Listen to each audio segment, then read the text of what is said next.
Hello children, today we will read this lesson number 4, Landscape of the Soul. It is written by Nathalie Trevorrow. First of all, before reading this lesson, let us understand few terms here. The first term is anecdote. Anecdote means a short story.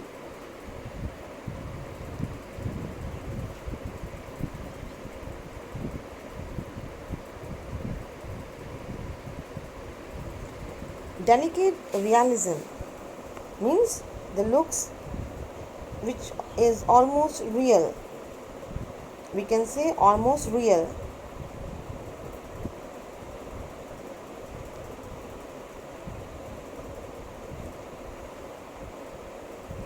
And figurative painting derived from the real object.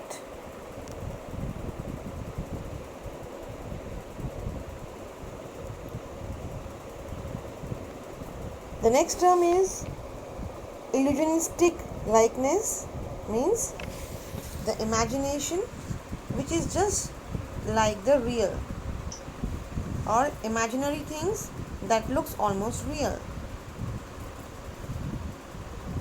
The next term is conceptual space, means to visualize.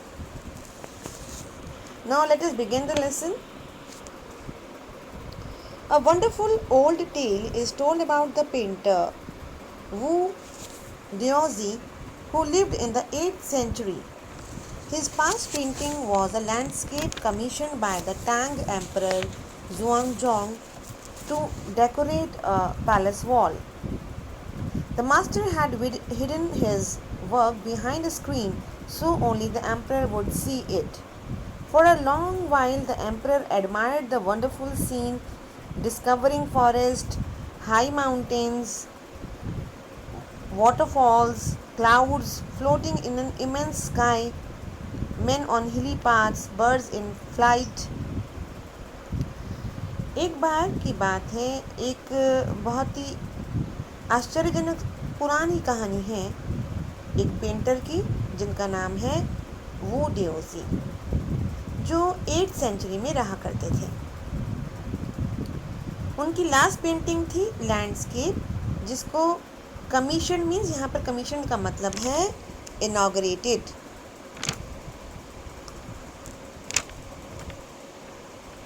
Inaugurated by the Tang emperor Xuanzong. एक Tang dynasty के एक emperor हैं जिनका नाम है जुआनजोंग. उन्होंने वू डियोजी की painting को इनॉग्रेट किया, कमीशन किया, ताकि वो अपने पैलेस की वॉल पर उसको डेकोरेट कर सकें. तो ये जो पेंटिंग थी वो पैलेस के वॉल पर बनाई गई थी. अब जो मास्टर, यहाँ पर मास्टर का मतलब है आर्टिस्ट, ने अपने काम को छुपा लिया था behind a screen and it was only available for the emperor. सिर्फ उसको एम्परर ही देख सकता था. बहुत लंबे समय तक जो एम्परर था, जो राजा था, वो इस आश्चर्यजनक बेहद सुंदर सीनरी को देखता, उसको एडमायर करता, उसकी प्रशंसा करता. उसमें जो वंडरफुल सीन्स थे, उसमें जो जंगल बने हुए थे, ऊंचे ऊंचे पहाड़ थे, वाटरफॉल थे, और कुछ रास्तों पे, कुछ पहाड़ी रास्तों पे आदमी चल रहे थे, वो सब सीन्स को देखता, कैसे पक्षी उड़ रहे थे, और उसको देखकर वो खुश होता और प्रशंसा करता आर्टिस्ट की. एक बार आर्टिस्ट ने उनसे कहा, जिनका नाम है, जो पेंटर हैं वो डियोजी, उन्होंने क्या कहा? Look sire, said the painter, in this cave at the foot of the mountain dwells a spirit. Look sire, sire का यहाँ पर मतलब है सर. ठीक है, जैसे आदरपूर एक शब्द है, जैसे हम आदर से बोलते हैं, तो लुक सायर, देखिए महाराज. पेंटर ने कहा, जो गुफा है माउंटेन के बिल्कुल नीचे, फुट ऑफ द माउंटेन, मतलब माउंटेन्स के तल पर जो केव है वहाँ पर ड्वेल्स मतलब रहती है।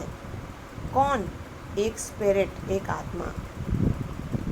The painter clapped his hands, painter ने अपने हाथ से ताली बजाई।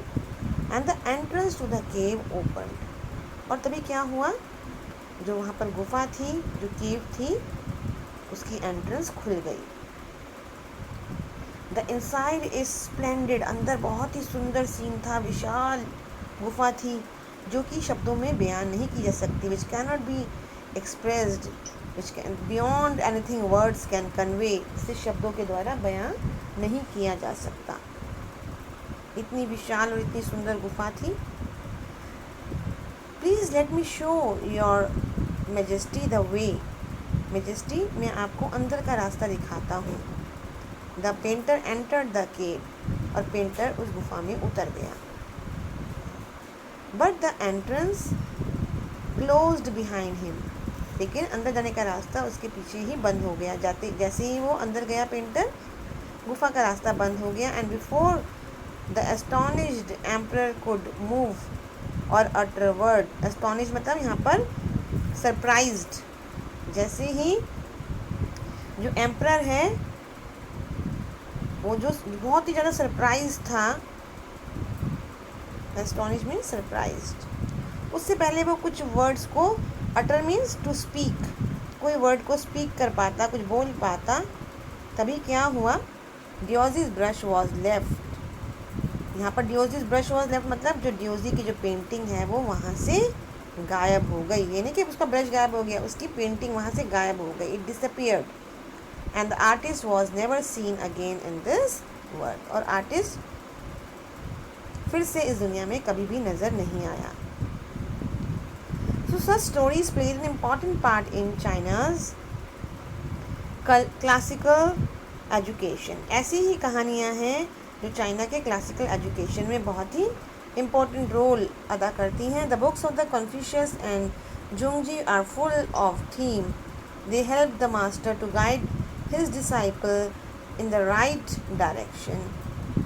ऐसी ही जो कहानियाँ हैं, ऐसी ही किताबें हैं जो वहाँ के फिलोसफर्स हैं, कन्फ्यूशियस और झुंगजी, उनकी कहानियाँ जो हैं वो आर्टिस्ट को गाइड करती हैं कि कैसे वो सही डायरेक्शन में जाएं।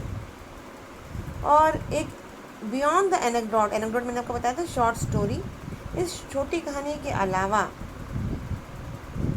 दे are deeply revealing of the spirit in, अब इन कहानियों के अलावा ये जो पेंटिंग्स हैं, ये जो आर्ट है, ठीक है, ये एक फीलिंग भी क्रिएट करती हैं, उनमें फीलिंग्स भी क्रिएट होती हैं,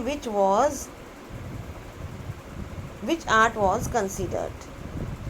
Contrast this story or another famous ones about a painter who would not draw the eye of a dragon he has painted for fear that it would fly out of the painting, with an old story from my native Flanders that I find most representative of the Western painting. ऐसी एक कहानी है जिसमें एक painter ने एक dragon की आई को ड्रॉ नहीं किया, ये सोचकर कि कहीं ऐसा ना हो कि ये जो पेंटिंग में से ड्रैगन बाहर निकल जाए। ठीक है, तो इसका मतलब इन कहानियों में, जो चाइनीज़ कहानियाँ हैं, उनमें जो फीलिंग है वो बहुत ही इम्पॉर्टेंट है कि किस तरह से वो पेंटिंग्स को फील करते हैं, अंदर तक उनको अपनी भावनाओं से उसको क्या कर देते हैं, कनेक्ट कर देते हैं। अब यहाँ पर एक कहानी बताई जा रही है नेटिव फ्लैंडर्स की, जो कि वेस्टर्न पेंटिंग को रिप्रेजेंट करती है, कि यहाँ पर कंपैरिजन हो रहा है वेस्टर्न पेंटिंग और चाइनीज़ पेंटिंग का। तो देखते हैं कि ये पेंटिंग से संबंधित, जो वेस्टर्न पेंटिंग है उससे संबंधित कौन सी कहानी है। In the 15th century Antwerp, a master blacksmith called Quinston Metzys fell in love with the painter's daughter. The father would not accept a son-in-law